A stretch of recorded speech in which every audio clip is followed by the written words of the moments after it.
Praise the lord. మన ప్రభువును మన రక్షకుడైన యేసుక్రీస్తు వారి ఉన్నతమైన నామంలో మీ అందరికీ మా హృదయపూర్వక వందనములు. ఈ యొక్క ఆదరణ వాక్యము మీకు దీవెనకరంగా ఉందని నమ్ముతున్నాము.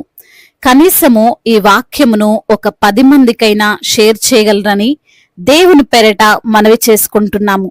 ఈ రోజు దేవుని వాక్యము, దేవుడు ఒక్కమారే పలుకును, 2 మార్లు పలుకును, అయితే మనుష్యులు అది కనిపెట్టరు. యోబు గ్రంథము 33వ అధ్యాయము 14వ వచనము. For God does speak now one way, now another, though no one perceives it. Job chapter 33 verse 14. ఈ రోజు నిమిత్తము కృపగలిగిన దేవుడు మనకు అనుగ్రహించిన వాక్య భాగమును బట్టి ధ్యానించుకుందాము. ప్రభునందు ప్రియమైన సహోదరి సహోదరులారా, కొన్నిసార్లు మనం అనుకుంటాం, దేవుడు మాట్లాడడం లేదు, దేవుని నుండి నాకు ఏ సమాధానం రాలేదు, ఉపవాసం ఉండి ప్రార్థిస్తున్నాను, కన్నీరు కారుస్తూ ప్రార్థిస్తున్నాను, ఎడతెగక ప్రార్థిస్తున్నాను, అయినా దేవుని నుండి నాకు ఏ మాట వినిపించడం లేదు అని. కానీ లేఖన భాగము తెలియజేస్తుంది, దేవుడు మాట్లాడుతున్నాడు. ఒక్కసారి కాదు, ప్రతిసారి మాట్లాడుతుంటాడు. కానీ మనుషులు అది గ్రహించలేరు లేదా కనిపెట్టలేరు అని.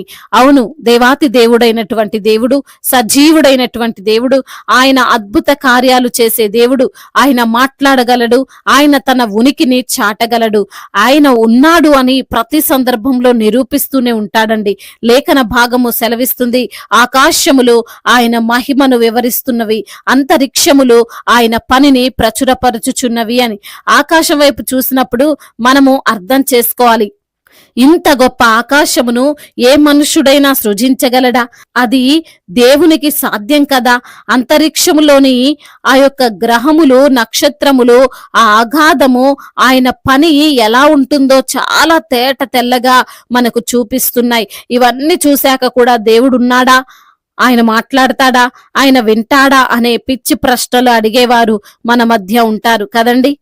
ఈ రోజున ఈ మాటలు వింటున్న ప్రియమైన సహోదరి సహోదరులారా, నీవు శోధనలో ఉండి, బలహీనతతో ఉండి, అనారోగ్యముతో ఉండి, ఆర్థిక పరమైన కష్టాల్లో ఉండి, వాటిలో నుండి బయటపడలేక, విడిపింపబడలేక, దేవుడు లేడు అనే నిర్ణయానికి గాని, ఆయన నాతో మాట్లాడడం లేదు, నాకు జవాబు ఇవ్వడం లేదు అని గాని నీవు అస్సలు అనుకోవద్దు.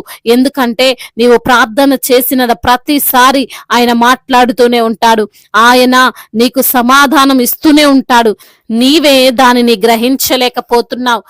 ఏలీహు అనే వ్యక్తి యోబుకు కలిగినటువంటి ఆ సమస్యలో యోబు యొక్క అంతరంగమును అర్థం చేసుకొని ఒక మాట అంటున్నాడు, నీవెందుకు దేవుడు మాట్లాడడం లేదు అని అనుకుంటున్నావు? దేవుడు ఎప్పుడూ మౌనముగానే ఉండడు, ఆయన ఉనికిని ఎప్పుడూ కూడా చాటుకుంటూనే ఉంటాడు. నీవే దానిని గ్రహించలేకపోతున్నావు, నీవే గమనించలేకపోతున్నావు అని చెబుతున్నాడు. ఏలీహు అంటున్నాడు, దేవుడు నేరుగా మాట్లాడగలడు, ఆయన కలల చేత మాట్లాడగలడు, ఆయన మనకు శ్రమ కలుగజేసి దాని ద్వారా మాట్లాడతాడు, ఆయన వ్యక్తులను ఉపయోగించుకొని, అనగా దైవజనులను, నీతో పాటు ఉన్నటువంటి విశ్వాసులను ఉపయోగించుకొని మాట్లాడగలడు. దేవుడు అనేక విధాలుగా మాట్లాడగలడు. కానీ మనమేమి అర్థం చేసుకోలేకపోతుంటాం. ఎప్పుడు కూడా డైరెక్ట్ గానే దేవుడు మాట్లాడతాడు అని అనుకోవద్దు. అలా అనుకుంటే పొరపాటే. ఉదాహరణకు, నీవే దేని గురించో దేవుని యొక్క చిత్తమేమిటి అని అడుగుతున్నావేమో. అయితే లేదా ఒక కార్యము ప్రారంభిస్తూ అది చేయొచ్చా లేదా అనే సందిగ్ధతలో నీవు ఉన్నావేమో. ఇది చేయొచ్చా లేదా అని నీవు దేవుణ్ణి అడిగితే ఆయన రిప్లై చాలా విధాలుగా ఉండొచ్చు. నీవు అనుకున్నది జరగకుండా ఆటంకాలు వస్తే, ఏదో ఒక కారణం చేత ప్రతిసారి ఆగిపోతుంటే మనం అర్థం చేసుకోవచ్చు అది దేవుని యొక్క చిత్తం కాదు అని. అయితే కొన్నిసార్లు ఎంతగా ప్రతికూలతలు వస్తున్నా, ఎన్ని అడ్డంకాలు వస్తున్నా సరే, మనకు ఇంకొక ద్వారం తెరవబడుతూనే ఉంటుంది. అప్పుడు అర్థం చేసుకోవాలి దేవుని యొక్క చిత్తములో ఉంది అని. అయితే ప్రియమైన సహోదరి సహోదరుడా, దేవుడు మాట్లాడుతున్నప్పుడు వినలేకపోవడానికి కారణం ఏంటండి అంటే, మనము ఈ లోక వ్యక్తులు చెప్పే మాటలు వినడమే, లేదా మన లోపల ఉన్న బాధ, భయము, కలవరము, దేవుని నుండి వచ్చే ఆ సంకేతాలను గ్రహించకుండా ఆపడమే. మనము ప్రశాంతంగా లేనప్పుడు, మనం ఏదో ఒక ఆందోళనతో ఉన్నప్పుడు, మనము మన యొక్క సమస్యలు దేవునికి లోకానికి అప్పగించి ఈ లోకంలో దానికోసము సమాధానం వెతుకుతూ ఉన్నప్పుడు మనం ఎప్పటికీ దేవుని నుండి సమాధానాన్ని పొందుకోలేం. దేవుడు మాట్లాడడం లేదు, జవాబు ఇవ్వడం లేదు అనేది ఒక అబద్ధం. మనము గ్రహించడం లేదు, మనమే తృణీకరిస్తున్నాం అనేది మాత్రం నిజం. కాబట్టి ప్రియమైన సహోదరి సహోదరులారా, యేసయ్య నీతో మాట్లాడుతున్నప్పుడు ఆయన నీ ప్రశ్నకు, నీ బాధకు, నీ సమస్యకు పరిష్కారం ఇస్తాడు. అయితే నీవు ప్రశాంతంగా ఆయన మాటను వినాలి. వినడం అంటే ఎలా మాట్లాడతాడు అని కనిపెట్టాలి, ఏ విధంగా మాట్లాడగలడు అని వేచి చూడాలి. అంతేగాని దేవుడు నన్ను వదిలేశాడని మనకు మనమే ఫిక్స్ అయిపోయి కృంగిపోవద్దు, నిరాశ చెందొద్దు. ఆయన నీకు తప్పక సమాధానం ఇస్తాడు, నిన్ను నడిపిస్తాడు. ప్రశాంతంగా దేవుని సన్నిధిలో గడుపు, అన్నిటికీ నీవు జవాబును పొందుకోగలవు. దేవుడు ఈ మాటలను దీవించి మన హృదయములో ఫలింపచేయునుగాక. వాక్య భాగమును బట్టి ప్రార్థించుకుందాము. ప్రతి ఒక్కరు కూడా ప్రార్థనలో ఏకీభవించగలరు. ప్రార్థన. మహాశక్తి సంపన్నుడా, మహోన్నతుడా, కృపా కనికరములు కలిగిన దేవా, జీవాధిపతి, మీకు వందనాలయ్యా, స్తుతులు స్తోత్రాలు ప్రభా. అయా నీవు ఉన్నవాడవు, అనువాడవు తండ్రి, గొప్ప తండ్రివయ్యా, మీకు వందనాలు ప్రభా.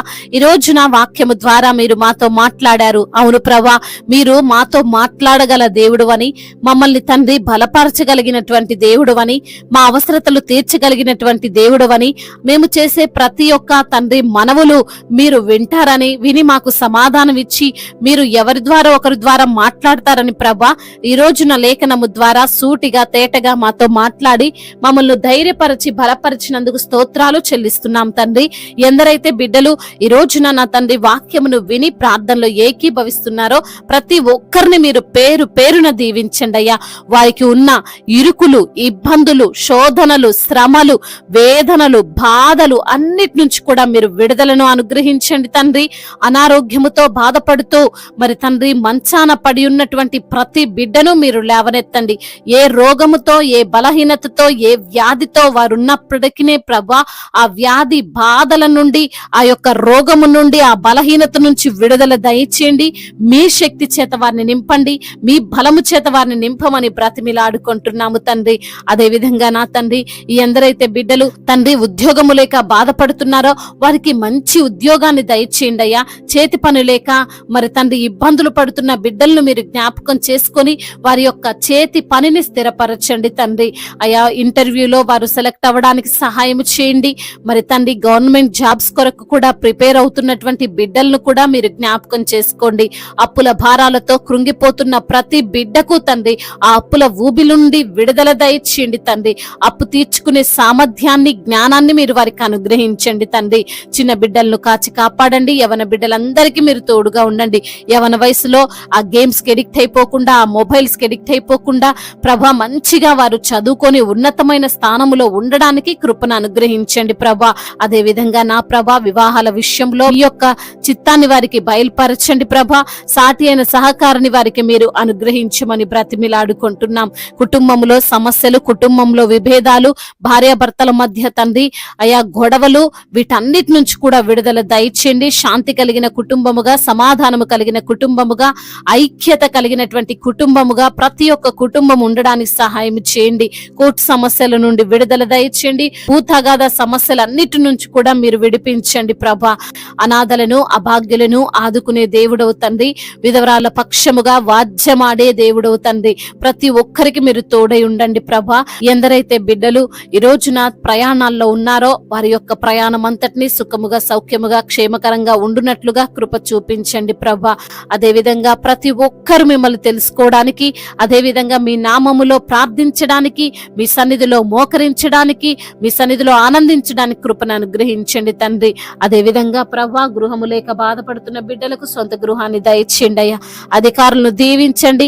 అధికారులకు మీరు తోడుగా ఉండండి. మా భారతదేశాన్ని, ఇతర రాష్ట్రాలను, ఇతర దేశాలను తండ్రి మీరు జ్ఞాపకం చేసుకోండి అయ్యా. అయ్యా సమాధాన దేశముగా మా భారతదేశాన్ని మీరు నిలవబెట్టుకోండి అయ్యా. మరి తండ్రి ఎటువంటి విభేదాలు ఎవరితో లేకుండా సమాధానపరచండి. అదేవిధంగా నా ప్రభువ దైవ సేవకులందరికీ మీరు తోడుగా ఉండండి. వారు చేస్తున్న సేవను ఫలింపచేయండి, విస్తరింపచేయండి నా తండ్రి. అదేవిధంగా నా ప్రభు మిషనరీస్ ని దీవించండి, వారిని ఆశీర్వదించండి అయ్యా. వారు చేసేటువంటి ఆ పరిచర్యలో కూడా మీరు తోడై ఉండండి నా ప్రభు. ఇతర దేశాల్లో ఉంటున్న ప్రతి ఒక్క బిడ్డకు మీరు తోడై ఉండమని అయ్యా, మీరే వారిని ఆదరించి బలపరచమని ప్రభు, నిత్యము మీలో ఆనందించే భాగ్యం దయచేయమని బ్రతిమిలాడుకుంటూ మానాథుడు, సర్వశక్తిమంతుడు, సజీవుడు, బలవంతుడైన యేసుక్రీస్తు వారి ఉన్నతమైన నామంలో ఈ ప్రార్థనను అడిగి వేడుకొని పొందుకొని ఉన్నాము మా ప్రియ పరలోకపు తండ్రి. ఆమేన్. ఈ రోజు పెళ్లి రోజు మరియు పుట్టినరోజు జరుపుకున్న వారందరినీ దేవుడు దీవించి సకల మేలులతో, సకల ఆశీర్వాదములతో, కృపాక్షేమములతో, శాంతి సమాధానముతో, మెండైన దీవెనతో దేవుడు మిమ్మల్ని నింపునుగాక. మీ యొక్క ప్రార్థన అవసరతలను మాకు తెలియజేయగలరు. మీ కొరకు మేము తప్పక ప్రార్థిస్తాము. మొదటిసారిగా మన యొక్క ఆదరణ వాక్యం చూస్తున్నట్లయితే తప్పకుండా సబ్స్క్రైబ్ చేసుకోగలరు. ఈ వాక్యం మీకు ఆశీర్వాదకరంగా ఉండినట్లయితే అనేకులకు కూడా ఈ వాక్యాన్ని పంపి మీరు కూడా దేవుని యొక్క రాజ్య సువార్తలో పాలిభాగస్తులు కావాలని దేవుని పేరిట మనవి చేసుకుంటున్నాను. May God bless you all. దేవుడు మిమ్మల్ని దీవించి బలపరిచి స్థిరపరచునుగాక.